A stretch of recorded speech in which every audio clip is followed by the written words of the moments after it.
Welcome back to my another blog. আশা কৰোঁ সকলো ভালেই আছে। মোৰ অন্য এটি ভিডিঅ'লৈ আপোনালোক সকলোকে পুনৰ এবাৰ স্বাগতম। নাজানো আজি গধূলি সময়ত কি হ'ল, ইমানেই মিঠাই খাবলৈ মন গৈ আছে।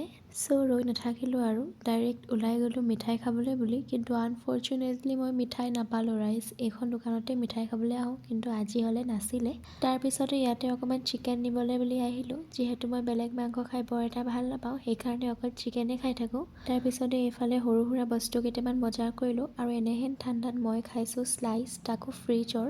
বাৰু যি কি নহওক মিঠাই খাবলৈ নাপালোঁ যদিও কিবা এটা বাৰু মিঠা খাই আহিছোঁ। আৰু তাৰপিছতে মই ঘৰলৈ বুলি আহিলোঁ। আৰু এতিয়া মই ৰাতিৰ ভাত সাজ বনাবলৈ বুলি লৈছোঁ। আৰু মাংসখিনি মই দুটা ভাগত ৰাখিছোঁ। এখিনি মানে মই ড্ৰাই ফ্ৰাই বনাম, যিহেতু গ্ৰেভিৰ মাংস ইমান নাখাওঁ, সেইটো কাৰণে মাংস বেছি লোৱা নাই।